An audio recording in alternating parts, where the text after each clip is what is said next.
Hello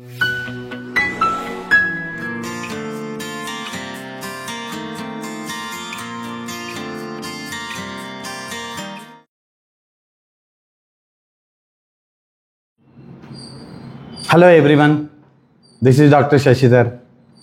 మనలో ఎవరినైనా మీరు ఎప్పుడైనా హోమియోపతి మందులు వాడారా అంటే కొద్దిమంది వాడామని చెప్తారు, చాలామంది ఇంకా ఎప్పుడు వాడలేదని చెప్తారు.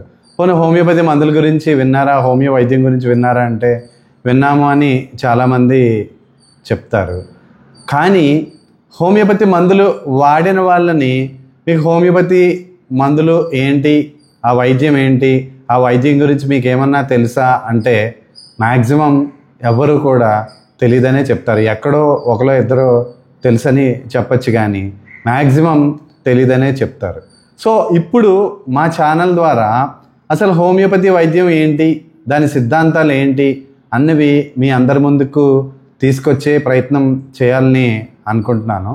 సో హోమియో వైద్యంలో మెయిన్గా కొన్ని ముఖ్యమైన సిద్ధాంతాలు ఉన్నాయి. ఆ సిద్ధాంతాలని అనుసరించి ఆ సిద్ధాంతాలని బేస్ చేసుకునే హోమియో వైద్యం మొత్తం కూడా ఆధారపడి ఉంటుంది. హోమియో వైద్యం ప్రాక్టీస్ చేసే ప్రతి వైద్యులు కూడా ఈ ప్రిన్సిపల్స్ని ఫాలో అయ్యే యాక్చువల్గా హోమియోపతిక్ ట్రీట్మెంట్ని చేస్తారు.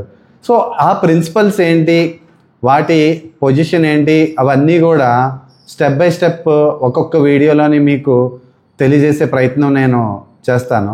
సో ముఖ్యంగా హోమియో వైద్యం యొక్క సిద్ధాంతాలు ఏంటిది అంటే మొత్తం మనకి టోటల్గా 7 ముఖ్యమైన సిద్ధాంతాలు ఉన్నాయి. సో ఈ సిద్ధాంతాలు ఏంటంటే మొదటిది లా ఆఫ్ సిమిలర్స్. సో రెండో సిద్ధాంతం ఏంటంటే లా ఆఫ్ సింప్లెక్స్.